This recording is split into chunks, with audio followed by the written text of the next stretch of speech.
পাওনা টাকা আদায়ের দাবিতে নবীনগর চন্দ্রা মহাসড়কে অবস্থান নিয়ে বিক্ষোভ কর্মসূচি পালন করছেন গার্মেন্টস কারখানার শ্রমিকরা। এ নিয়ে জানাতে সেখান থেকে সরাসরি যুক্ত হচ্ছেন সহকর্মী দেওয়ান ইমন। ইমন, বর্তমানে কি দেখছেন সেখানকার পরিস্থিতি?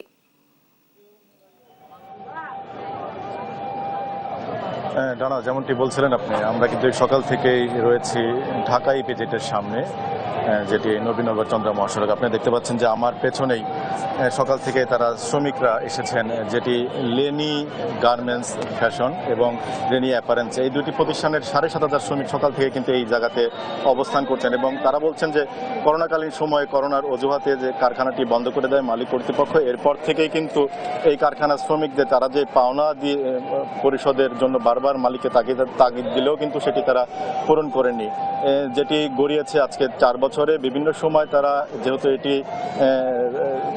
ডিএপিজেডের ভেতরে অবস্থিত, তাই তারা বারবার ব্যবসা কর্তৃপক্ষকে তারা এই বিষয়টি অবগত করেছেন। তাদেরকে দেওয়া সর্বশেষ তারিখ ছিল আগামী 30 তারিখ, যেহেতু 30 তারিখটি শনিবার এবং 29 তারিখটি শুক্রবার। এখন পর্যন্ত তাদেরকে কোনো ধরনের নোটিশ না দেওয়ার কারণে কিন্তু সকাল 6টা থেকে শ্রমিকরা এসে এই যে নবীনগর চন্দ্রা মহাসড়ক রয়েছে সেটি অবরোধ করে কিন্তু আপনারা দেখতে পাচ্ছেন যে তারা অবস্থান করেছেন। এবং শ্রমিকরা যেটি বলছেন যে এতদিনেও তাদের যে পাওনা পরিশোধ করেনি, মালিক পক্ষ ইতিমধ্যে যে কারখানাটি ছিল সেটি বিক্রি করে দিয়েছেন, অন্য মালিক এসে সেই কারখানাটি পরিচালনা করছেন। এখনো পর্যন্ত তাদের কিন্তু পাওনা পরিশোধের কোনো ধরনের কোনো ব্যবস্থা কিন্তু মালিক পক্ষ করেনি, বরঞ্চ তারা বারবার যখন ব্যবসা কর্তৃপক্ষের সাথে তারা যোগাযোগ করেছেন তাদেরকে বলেছিলেন যে এই 30 তারিখে তাদের পাওনা পরিশোধ করবেন, কিন্তু এখন পর্যন্ত তাদের কোনো ধরনের তাগিদ না দেওয়ায়, কোনো ধরনের নোটিশ না দেওয়ায় কিন্তু আজকে তারা সড়কে নেমে আসতে বাধ্য হয়েছেন। এখানে রয়েছেন শ্রমিকরা, আমরা একটু তাদের সাথে একটু কথা বলবো যে কি দাবি নিয়ে তারা এসেছেন এবং কখন তারা সড়ক থেকে সরবেন। আপনারা কতক্ষণ এখানে থাকবেন এবং কি দাবি নিয়ে এখানে আসছেন? আমরা এই লেনি ফ্যাশনের 7,500 ওয়ার্কার দীর্ঘ 4 বছর ধরে অপেক্ষা করতেছি।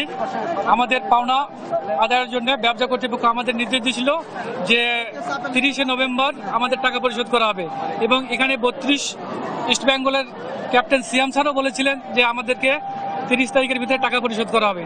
কিন্তু গত 24 তারিখ আবার ব্যবসা এখানে কর্তৃপক্ষ বলতেছে যে তারা আরও সময় চাচ্ছে। তো এই ফেসিবাদ সরকারের আমলে যেগুলো এখনো পর্যন্ত আমলা রয়ে গেছে, তারা এখন পর্যন্ত দুর্নীতিগ্রস্তভাবে চলেছে। আমাদের এই টাকাটা আত্মসাৎ করার জন্য তারা চিন্তা ভাবনা করতেছে। আমরা একটা ফ্যাক্টরি বিক্রি করছি 83 কোটি টাকা, আমরা ওয়ার্কার পাবো 66 কোটি টাকা, অথচ আমাদের সে টাকাটা ওরা দিচ্ছে না। আমি আপনাদের মাধ্যমে আমি শ্রম উপদেষ্টা শহীদ স্যারের এবং এই সড়ক থেকে সরে যাবে, আমরা যতক্ষণ পর্যন্ত ব্যবসার চেয়ারম্যান আমাদের কাছে আসবে না এবং 30 তারিখের মধ্যে টাকা দেওয়ার প্রতিশ্রুতি দিবে না, ততক্ষণ পর্যন্ত আমরা এখানে অবরোধ করব। শুনছিলেন যে যারা এখানে আন্দোলনে রয়েছেন তারা বলছিলেন যে যতক্ষণ পর্যন্ত না তাদের পাওনা পরিশোধের প্রতিশ্রুতি দেওয়া হবে ততক্ষণ পর্যন্ত কিন্তু সড়কে তারা অবস্থান করবেন। এছাড়া আমরা দেখেছি যে সকাল 6টা থেকে যেহেতু তারা এই সড়কে অবরোধ করে এখানে অবস্থান করছেন, এর ফলে কিন্তু দীর্ঘ যানজট সৃষ্টি হয়েছে এই সড়ক ব্যবহারকারীদের। আমরা দেখছি যে যারা এই পথচারী রয়েছেন তারা কিন্তু চরম দুর্ভোগের মধ্যে দিয়ে এই সড়কটি ব্যবহার করছেন। তো এই ছিল আমার কাছে আশুলিয়া থেকে সর্বশেষ